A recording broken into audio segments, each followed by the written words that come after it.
What's going on? I'm Nick. I've won the school games and I've scaled multiple creators from 0 to 40K per month. And in this video, I'm going to be breaking down exactly how I did that in 5 simple steps. So you can just copy me if you want to do it yourself or just curious. But before I get into that, kind of just some context. So what I do is I help creators monetize their audience, whether that's through info products. So it could be through communities, coaching, mentorships, and I essentially just run the entire business on the back end while the creator focuses on content and fulfillment. And I also help with the fulfillment, but that's kind of the whole shebang. So I'm not showing these results to really flex. I'm just showing it to actually show that I know what I'm talking about because I've done it multiple times. So yeah, here's me with Hormozy, and then here's me with Sam Ovens, who's the founder of School, and just some of the results I've generated for some of my clients.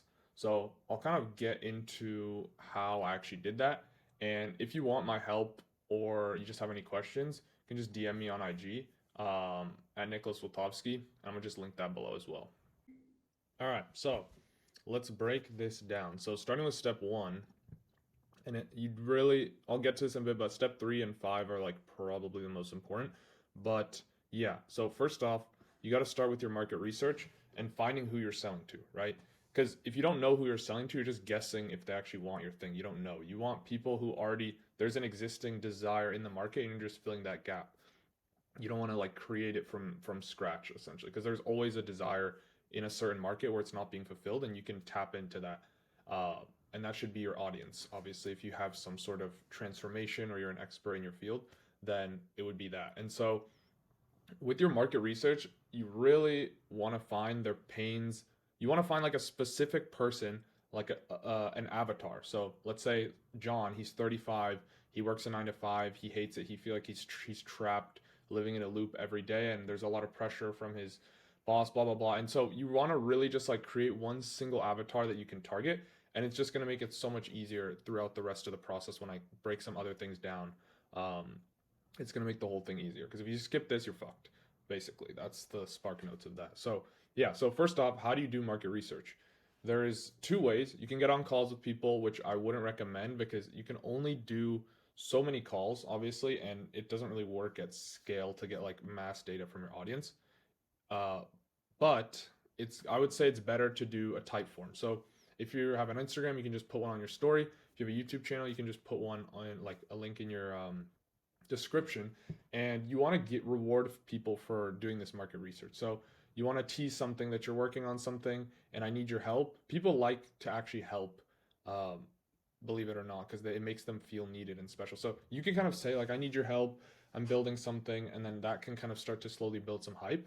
And you want to ask around like 5 questions to really find their pains, struggles, desires, and objections. So it's obviously going to vary from niche to niche, but one question you can ask to find their like biggest objection is like, what's one big question you have about X, whatever the vehicle is that you're getting them from their current situation to their desired outcome. So that's going to be the transformation you had. And so if you'll start to see a pattern of the one thing, and that's going to be the main, or the one question people have is going to be that main objection that you need to handle in step two, which I'll get to also in a second. So then what you can do with the market research is it works as a great way to qualify your leads as well. So what do I mean by that? So you can ask, and you have to be very subtle with this because if people know they're being sold to, you're fucked. So you don't want them to know that they're being sold to. And the more sophisticated a market is, the more they've been sold to, and therefore the more resistant they are to a sales process. So you always want to disguise your selling. Like whenever you're selling anything, just always keep that in mind that if someone knows they're being sold, then it's going to be a lot harder for them to buy. Okay. So yeah, how do you qualify? You can ask a question like, how much would it take to replace your current income with X? You can say like, what's your desired income with X? And then like the second question would be like, okay, what's your current income, or how far away are you from that desired amount? So you can kind of subtly ask it. See, I'm not just directly saying like, how much do you make? Because most of the time people will lie. I've seen this with multiple clients. It really depends on the sophistication of the market. Some markets, if they're not that sophisticated, they'll just say it because they're not that resistant. They haven't been that sold, and they haven't got the ick from like being sold to so many times, so they just lie. So yeah, so you want to find the objection, find their desires, their struggles. Why are they motivated to even do this vehicle, right? That's a huge thing. So moving on to step two. So profitable lead magnets. This is really important if you want to create longevity for your brand, because with my clients, I've pretty much exclusively sold on the back end. So we've done a few launches, but for the most part, I prefer selling in private so that it doesn't mess up your brand, because you can do a public launch for your course, mentorship, whatever. Um, but if your audience is not consistently growing at a big rate, you're going to lose goodwill with that current audience, and then you have to just keep growing. So it makes it a little bit trickier, which is why I honestly recommend selling on the back end. And it also builds more trust that way, because you're providing free value up front, and then people are more likely to trust you and buy from you, because they think if they buy from you, then they have a higher perceived likelihood of actually getting that value again, because you've already kind of shown it to them. For high ticket, people are not buying information, they're buying accountability, proximity to the creator, and more implementation rather than the actual information itself. So people will pay to go faster. And I'll get into what you want to kind of offer in your offer. So in step three. So just hang with me here. And so yeah, so you can kind of give everything away for free, maybe at a bit of a higher level, but you want people to actually be able to get results with the information that you're giving them, because that's going to build trust. And there's inevitably going to be nuances that people want answers to, or they want to get to the desired outcome faster, or they just want accountability.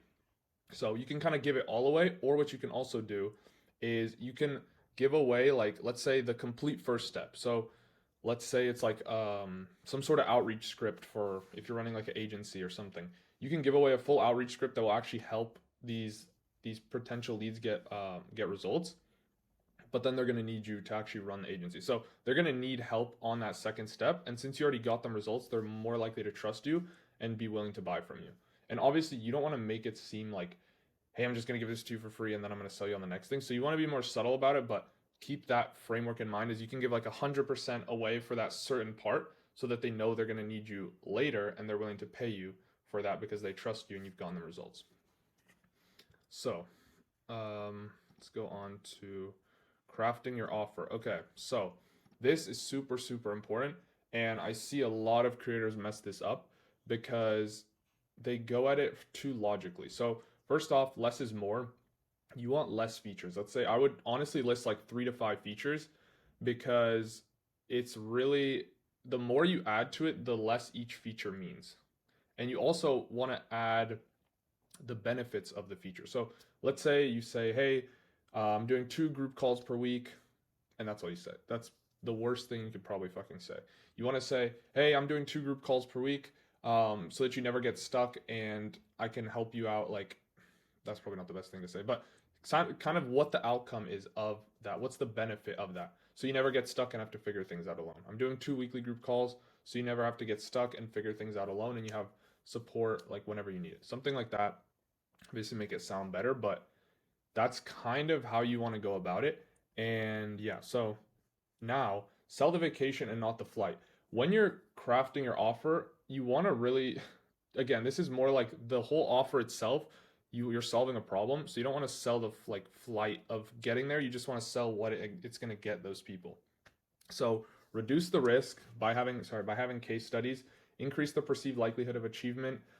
This can be also through case studies. So reducing the risk is, honestly, they're all kind of interlinked, right? If you have case studies, you're reducing the risk for people because they've seen other people get results, so they seem more likely to get results themselves.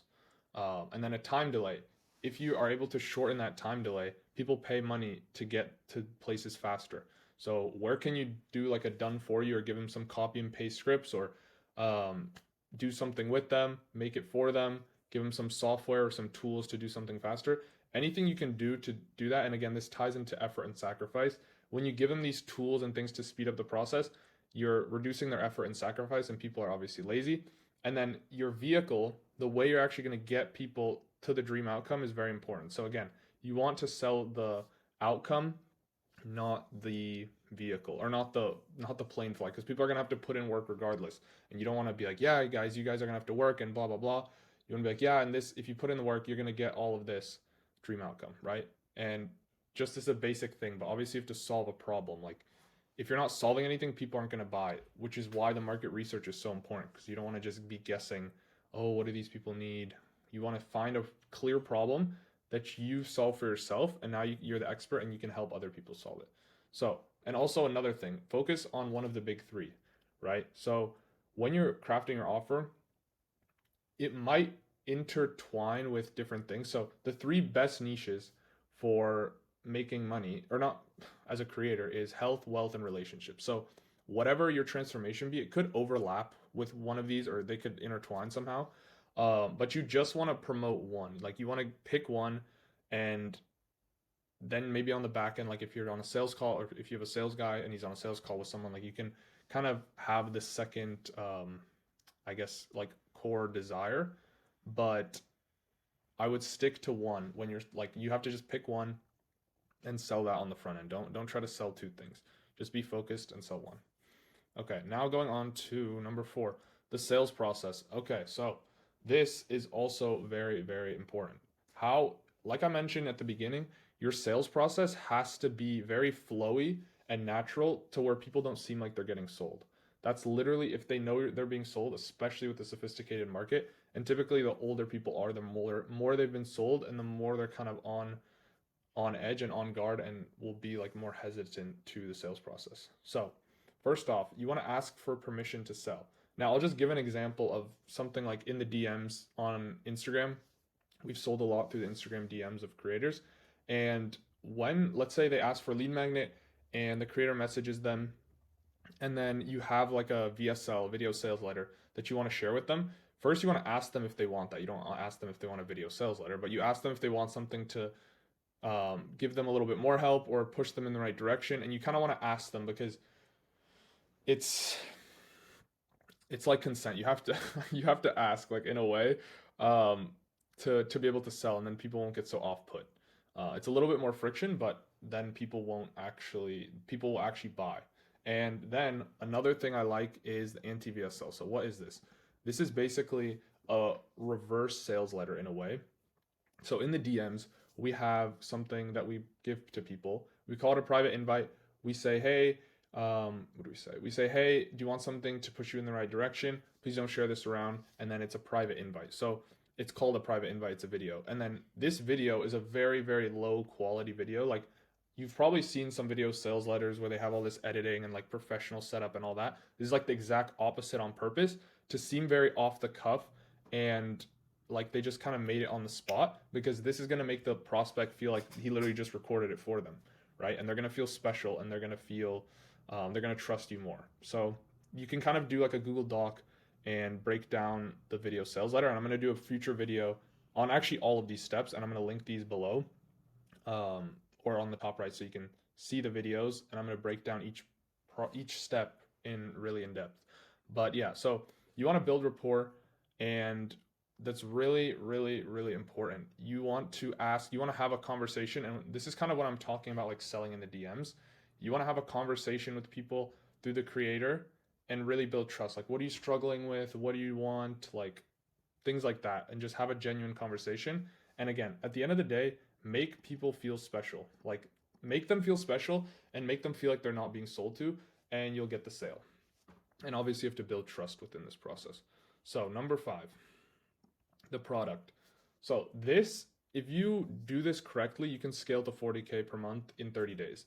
So, you'd basically sell before you build, and build a minimum viable product. So, you don't need to build an entire course out, A, because you don't know what people need, and B, because you want to just get something off the ground instantly. And then you can build based upon what people need. So, how you actually do that is, at first, you could have like 20 to 30 one-on-one spots. And as the creator, you give away more one-on-one access to yourself to the point where it's not scalable. However, the calls that you have, the one-on-one calls that you have, you're going to learn a lot more market research, and you're going to start to see patterns. And based on these patterns, you can start to create more modules, and then you can slowly start to do less one-on-ones, and you're going to be able to scale the high ticket more. And obviously, you'll be able to get more coaches in, because for these first people, you're going to be super focused on them, and you're going to get them results. And then you can actually turn some of these students into coaches if you want. So that's kind of the very high level. And like I mentioned, I'm going to break down everything in future videos, each part way more in depth, and so you can actually copy and paste what I'm doing. But again, if you want my help or you have any questions, there it is. You can DM me on Instagram. I'm just gonna link it below, or the IG name is just Nicholas Witovsky. So yeah, I'm gonna be making a lot more future videos. So hope you enjoyed the first one.